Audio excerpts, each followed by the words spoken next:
বরফ গলতেই শয়ে শয়ে কঙ্কাল। হিমালয়ের এই হ্রদ ঘিরে রয়েছে অপার রহস্য। এক রহস্যময় হ্রদ, বছরের প্রায় ৮ মাসই থাকে বরফে ঢাকা। আর এই বরফে ঢাকা হ্রদ ঘিরেই রয়েছে অপার রহস্য। বরফ গলতে শুরু করলেই এই জলাশয়ের আশেপাশে একের পর এক কঙ্কালের দেখা মিলত এক সময়, যা নিয়ে আতঙ্ক ছড়ায় পর্যটক ও স্থানীয়দের মধ্যে। হিমালয়ের কোলে উত্তরাখণ্ডের চামোলি জেলার ওয়ান গ্রামে অবস্থিত এই লেক, যাকে বলা হয় রূপকুণ্ড। কিন্তু সমুদ্রপৃষ্ঠ থেকে প্রায় ১৬,৪৯৯ ফুট উঁচুতে অবস্থিত এই লেকের জলে এত কঙ্কাল এলো কিভাবে? সময়টা ছিল ১৯৪২ সাল, যখন এক ব্রিটিশ রক্ষী বরফে মোড়া লেকে প্রথমবার দেখতে পান বেশ কিছু হাড়গোড়। গরমে বরফ গলতে শুরু করলে হাড়গোড় ও কঙ্কালের পরিমাণ বাড়তে থাকে। এখনো পর্যন্ত হ্রদ থেকে প্রায় ৮০০টি কঙ্কাল পাওয়া গিয়েছে। এসব দেখে প্রাথমিকভাবে ব্রিটিশদের ধারণা হয় যে ১৯৪২ সালে দ্বিতীয় বিশ্বযুদ্ধের সময় নির্ঘাত জাপানিরা এই পথ দিয়ে ভারতে প্রবেশ করতে শুরু করেছিলেন। সেই সময় তারা পথ হারিয়ে ফেলেন এবং কোনোভাবে দুর্ঘটনায় মারা যান। পরে ব্রিটিশ নৃতত্ত্ববিদরা হাড়গুলি পরীক্ষা করে দাবি করেন হাড়গুলি জাপানি সৈন্যদের হতেই পারে না, কারণ এই হাড়গুলি অনেক প্রাচীন। স্থানীয়দের অনেকে দাবি করেন এইখানে একসময় পালা করে আত্মহত্যা করত একদল লোক। আত্মহত্যা নাকি প্রথাও ছিল একসময়। রটে যায় প্রেতাত্মারা নাকি এই লেকে বাস করে। কোনো কোনো পর্যটক তো এরপর থেকে রূপকুণ্ড অভিযানে যেতেই ভয় পেতেন। রহস্য সমাধানে ২০০৪ সালে রূপকুণ্ড অভিযান করা হয়। প্রাথমিকভাবে বিজ্ঞানীরা জানিয়েছিলেন ৮৫০ শতকের কঙ্কাল এগুলি। কোনো এক ভয়ঙ্কর দুর্ঘটনায় একসঙ্গে মারা গিয়েছিলেন অজ্ঞাত অপরিচিত এই মানুষগুলি।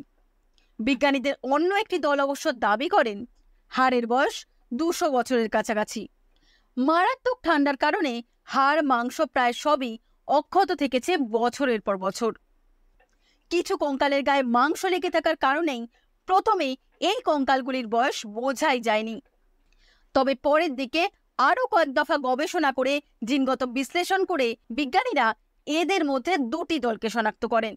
জানা যায় একটি দলের সদস্যরা একই গোত্রের এবং অপর দলটি একটি আদিবাসী গোষ্ঠীর। এছাড়াও হ্রদে যে ৩৮টি দেহাবশেষ পাওয়া গিয়েছে সেগুলিকে কার্বন ডেটিং পরীক্ষা করে দেখা গিয়েছে দেহাবশেষগুলি প্রায় ১২০০ বছর আগের এবং আলাদা ঘটনায় তাদের মৃত্যু ঘটেছিল। স্থানীয় এক উপকথা অনুযায়ী এক দেবী রুষ্ট হয়ে অভিশাপ দেওয়ায় শিলাবৃষ্টি নেমে এসেছিল, যার ফলে ওই এলাকার সমস্ত বাসিন্দাদের মৃত্যু হয়। এই কঙ্কালগুলি তাদেরই, আর সেই দেবীকে নন্দা দেবীর রাজ্জাট বলেন স্থানীয়রা।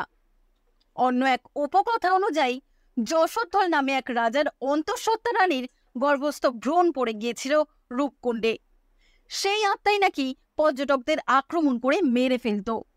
সেই মৃত পর্যটকদেরই কঙ্কাল এগুলি।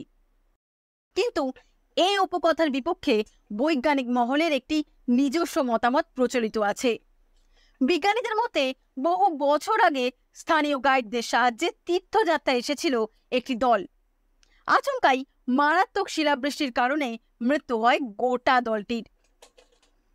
প্রতিটি খুলির মাঝে ফাটল, এটাই ছিল কঙ্কালগুলির বৈশিষ্ট্য। ছোট কিন্তু গভীর আঘাত থেকেই মৃত্যু হয়েছিল গোটা দলটির বলে দাবি করেছেন গবেষকরা।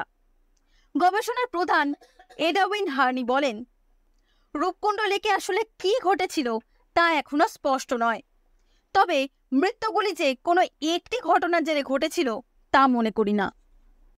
রূপকুণ্ড আজও রহস্য। এ যেন অজানা এক রহস্য, যা জেনেও অজানা। ঠিক কি কারণে অতগুলো মানুষ একসাথে একই জায়গায় মৃত্যুর সম্মুখীন হলো? এছাড়াও ঠিক কতবার এমন ঘটনার সম্মুখীন হয়েছে রূপকুণ্ড? কি ছিল এর আসল কারণ, যার সঠিক উত্তর বিজ্ঞানীরা আজও পর্যন্ত স্পষ্টভাবে দিতে পারেননি? হয়তো কিছু রহস্য এভাবেই থেকে যায় বছরের পর বছর ধরে। এই ঘটনা সম্পর্কে আপনাদের মতামত অবশ্যই কমেন্টে জানাবেন। আজকের মতো ভিডিওটা এখানেই শেষ করছি। জয় হিন্দ।